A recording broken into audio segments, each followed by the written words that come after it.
Muito boa tarde. Queria agradecer o convite para ter estado a participar neste debate e queria manifestar a minha satisfação por estar perante esta plateia, que eu penso que é de algum modo simbólica, porque simultaneamente temos aqui representantes da jovem geração que fez o 25 de Abril aqui há 40 anos, em paralelo com a jovem geração que amanhã irá continuar, todos esperamos, o espírito do 25 de Abril. E espero que esta conversa possa, de algum modo, abrir o apetite para esse futuro próximo que todos desejamos que seja diferente do presente de hoje e de ontem. Para cumprir aquilo que me propus fazer, que foi falar um pouco do que era o jornalismo e os jornalistas antes do 25 de Abril, eu começaria muito rapidamente por dizer algumas coisas que não havia e outras coisas que havia. Não havia, antes do 25 de Abril, dignificação da profissão. Havia uma desvalorização das funções sociais do jornalismo e dos jornalistas, que só interessavam na medida em que serviam os interesses do regime. Nos conteúdos da imprensa predominava o entretenimento, com, nomeadamente, notícias de roubos e outros pequenos crimes do dia-a-dia, desastres, concursos de misses, etc., paralelamente com longas e exaustivas notícias e transcrições das ações dos membros do governo e dos presidentes das câmaras municipais, que, lembro, na altura não eram nomeados, mas sim, não eram eleitos, mas sim nomeados. Não havia escolas de jornalismo. Só muito mais tarde, em 1979, é que passou a haver escolas de jornalismo. Precisamente porque não interessava a existência de uma profissão qualificada. Até meados dos anos 60 eram raríssimos os jornalistas que eram licenciados, nomeadamente em letras e direito, mas eram muito poucos, uma pequeníssima minoria, o que não quer dizer que entre uma velha geração de jornalistas não houvesse uma boa cultura, nomeadamente uma cultura literária, mas que resultava não dos bancos escolares, mas sim, digamos, de uma formação autodidata e que, de algum modo, prolongava aquilo que tinha sido a origem da própria profissão, que se confundia muito com a profissão de escritor, não é? Eu lembro que uma das grandes, enfim, associações que houve no princípio do século passado era a Associação de Jornalistas e Homens de Letras do Porto, o que significava esta comunhão inicial na constituição da profissão jornalística, de uma certa comunhão identificação com os escritores. Não havia condições de trabalho minimamente dignas. Havia uma coisa, enfim, razoavelmente boa, que era a questão dos horários. Teoricamente, os horários de então eram 5 horas seguidas ou 6 alternadas. Claro que na prática prolongavam-se muitas vezes para além disso, mas os baixos salários e a possibilidade deste horário fazia com que predominasse o duplo, o triplo e até o quádruplo emprego. Na altura havia jornais da manhã e jornais da tarde, havia jornalistas que trabalhavam nos jornais da tarde e que, portanto, entravam às 8 horas no jornal e saíam à 1 ou às 2, e que depois ia para um jornal da manhã, do dia seguinte, e, portanto, estavam na redação desse jornal da manhã, desde as 2 ou 3 da tarde até ao princípio da noite, ou até mais tarde, enfim, conforme a organização dos horários de cada um. Havia, portanto, duplo, triplo e até, pelo menos conheço um caso de quádruplo emprego. Havia um jornalista que trabalhava simultaneamente no Diário da Manhã, na revista Rádio e Televisão, na RTP e na agência ANI, que era a Agência de Informação Oficial e Única de então.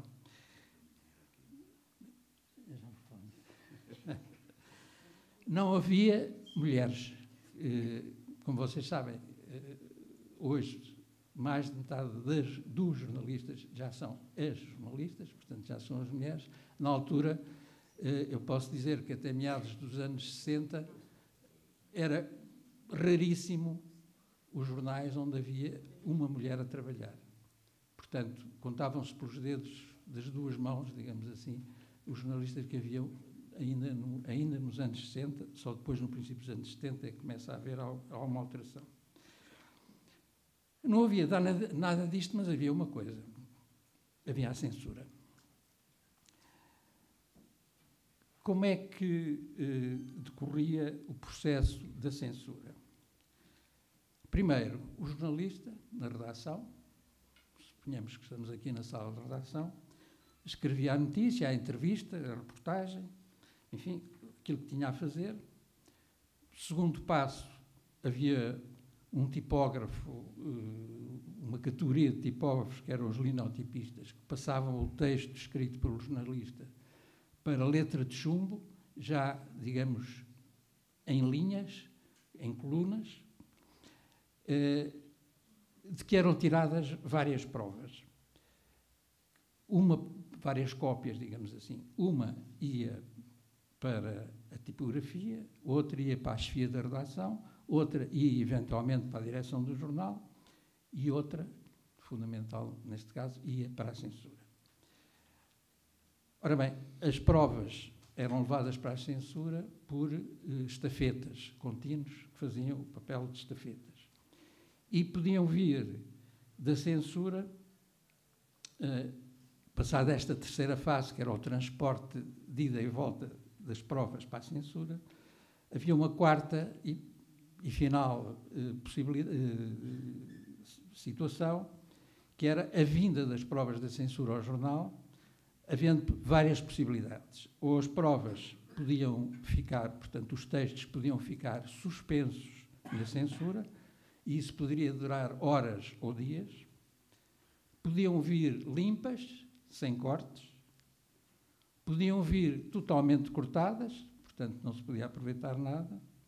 Ou podiam vir com pequenos cortes, e os pequenos cortes dependia, porque podiam ser pequenos cortes que permitiam a publicação do artigo, apesar dos pequenos cortes, ou podiam ser tantos pequenos cortes e tão cirúrgicos que tornavam impublicável o artigo. Vejam até que ponto todo este processo atrasava a produção do jornal. Eu vou-vos mostrar alguns exemplos de provas de censura da altura, portanto o papel é um bocadinho amarelo. Vou-vos mostrar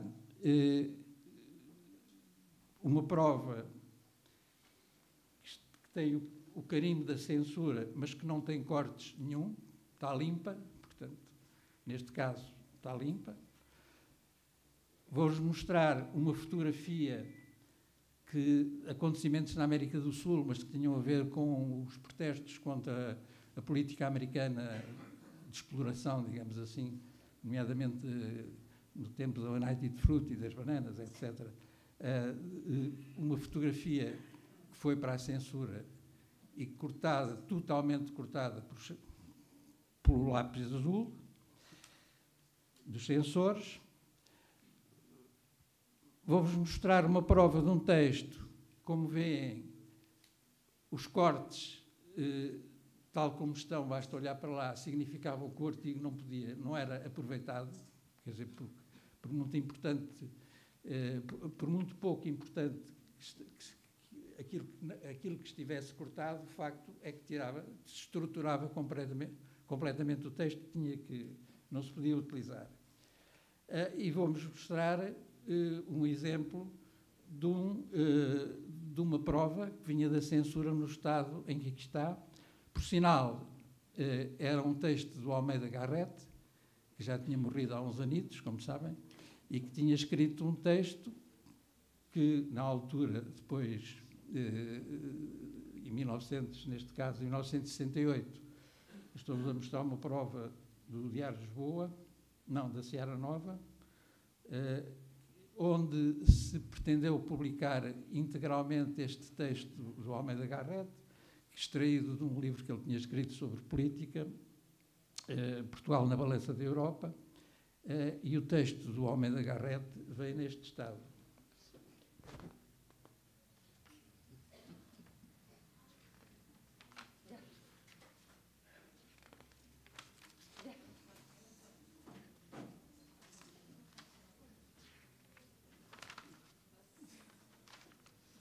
Portanto, o texto tinha um pouco mais de um século, mas os censores acharam que efetivamente não merecia passar.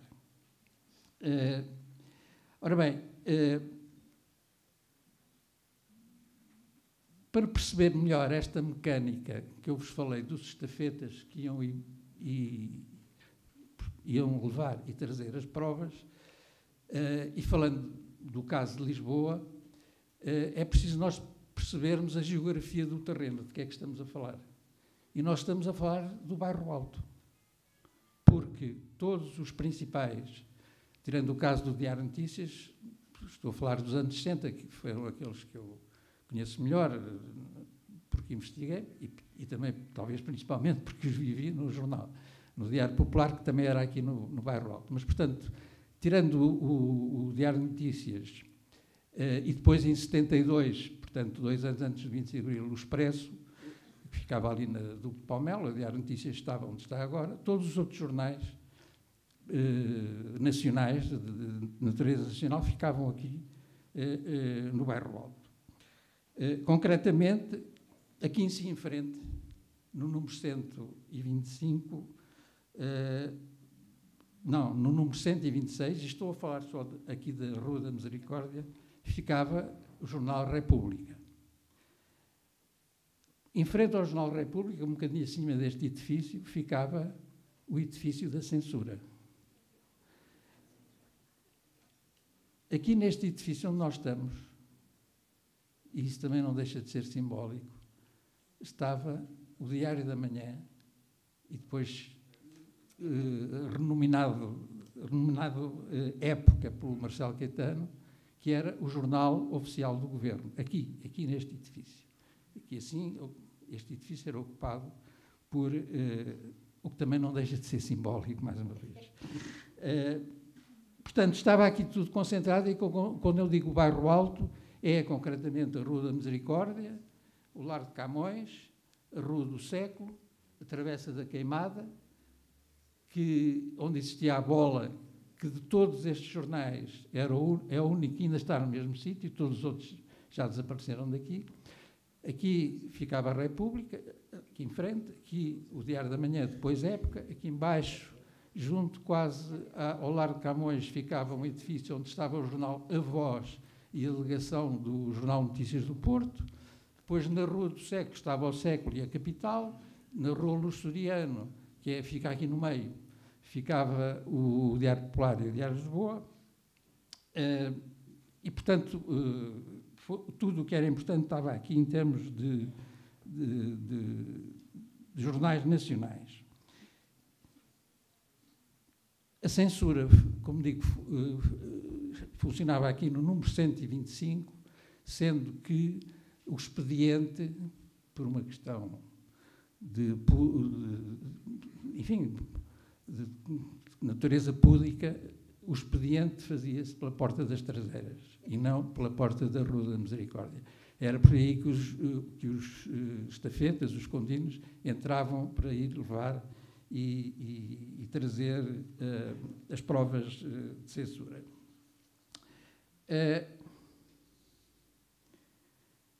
O que é que a censura cortava? Cortava, por um lado, palavras, por outro lado, ideias.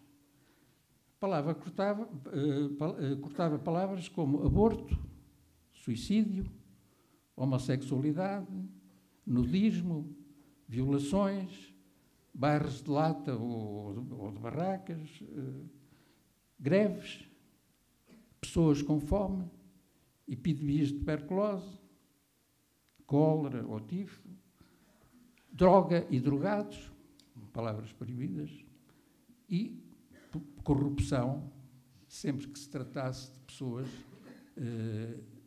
socialmente, sob o ponto de vista de classe e sob o ponto de vista político, que não fossem, digamos, do povo em geral. Isso era sistematicamente cortado.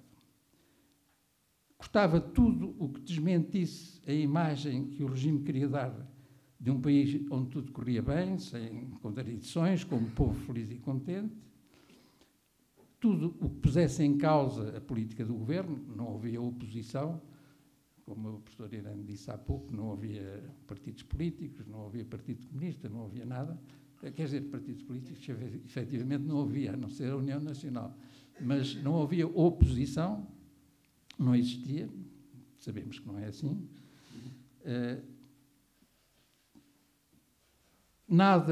Não passava nada que mostrasse o isolamento internacional do país, que durante vários anos foi sistematicamente condenado nas Nações Unidas por larga maioria devido à política colonial, e essas notícias eram sistematicamente cortadas, assim como era cortado tudo que de algum modo indiciasse a existência, e por vezes houve, divergências no governo. Há o fenómeno da autocensura, que eu talvez passe adiante e depois, se quiserem, podemos falar um pouco sobre isso, a autocensura dos jornalistas. Mas havia também uma outra ideia que é muito falada, que é o dar a volta à censura.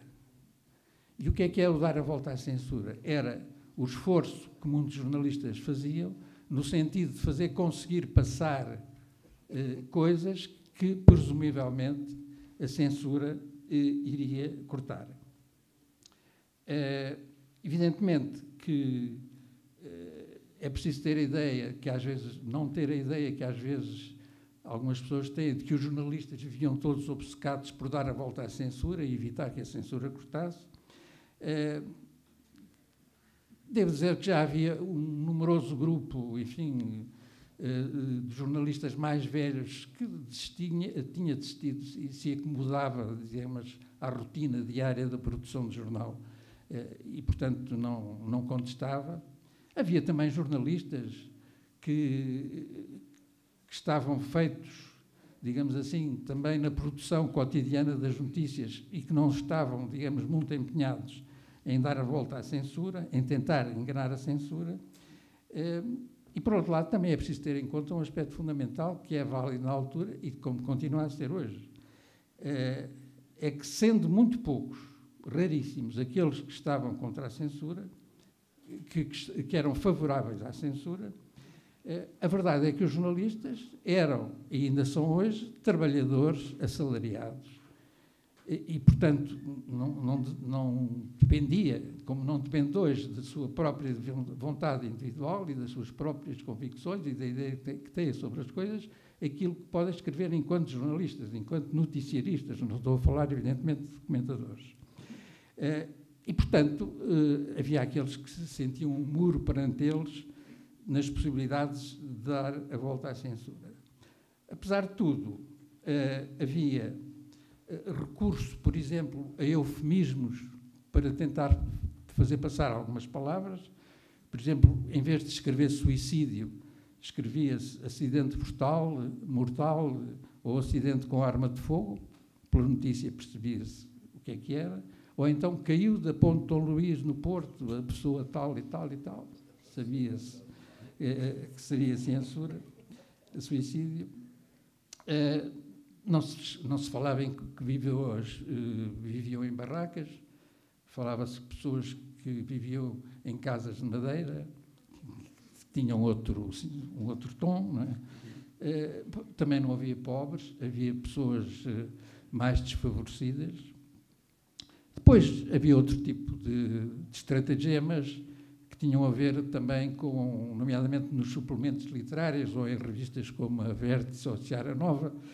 Por exemplo, não se falava em Karl Marx, mas muitas vezes falava-se em Carlos Marx.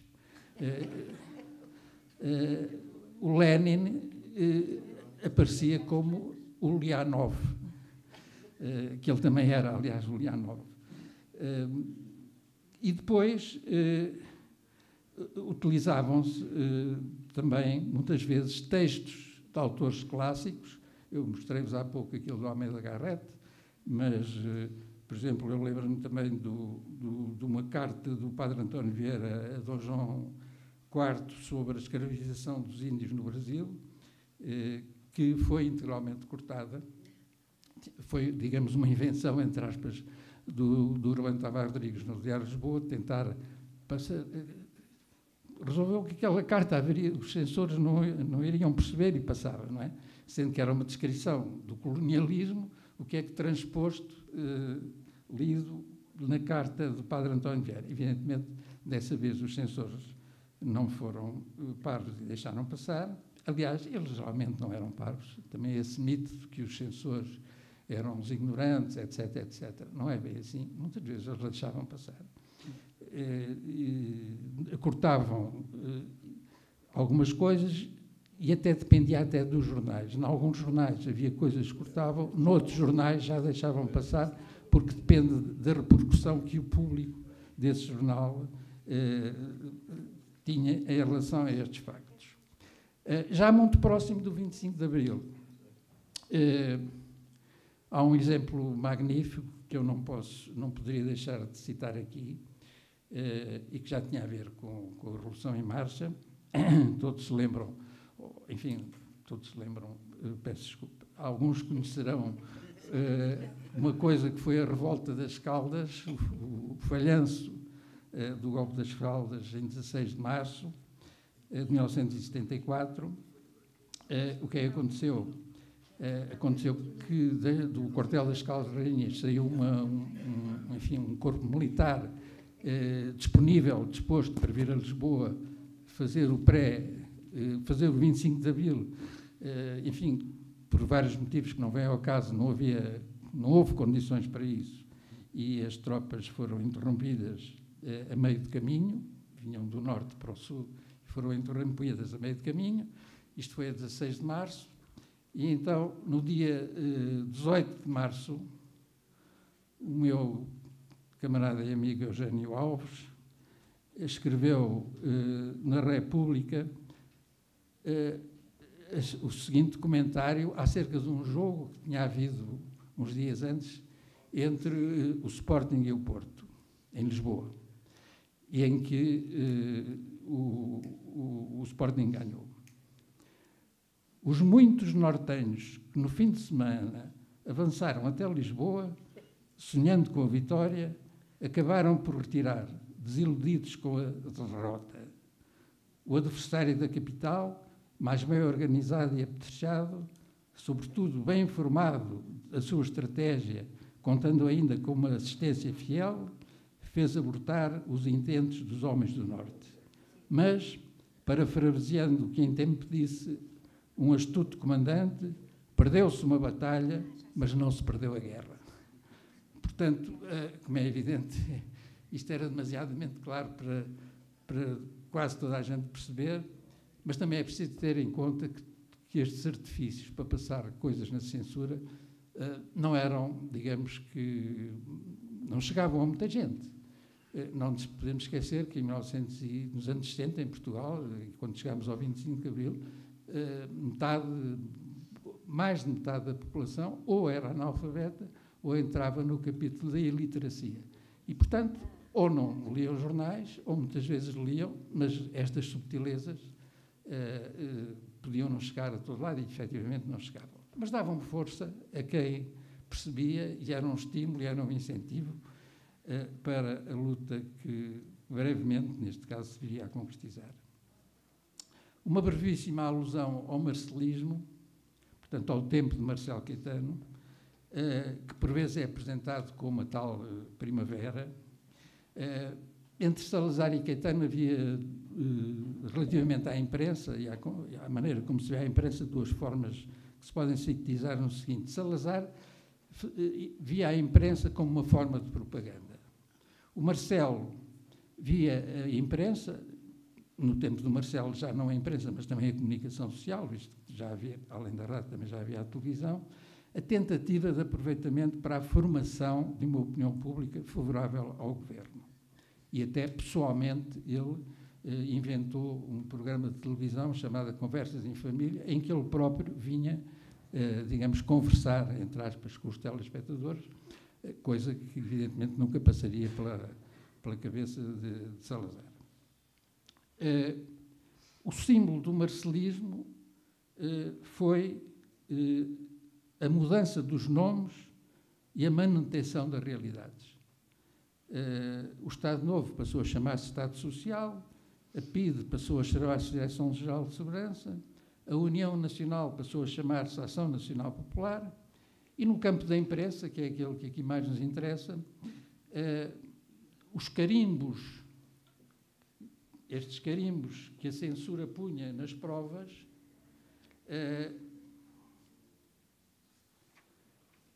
passaram.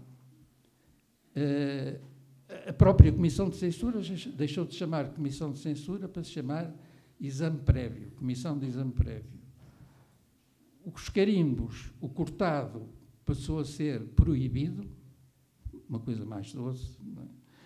O cortado parcialmente passou a ser autorizado parcialmente, também uma coisinha mais doce, e o suspenso, que era tal quando ficava demorado, ficou precisamente a chamar-se o carimbo demorado, não suspenso, tinha um ar um bocado forte, demorado.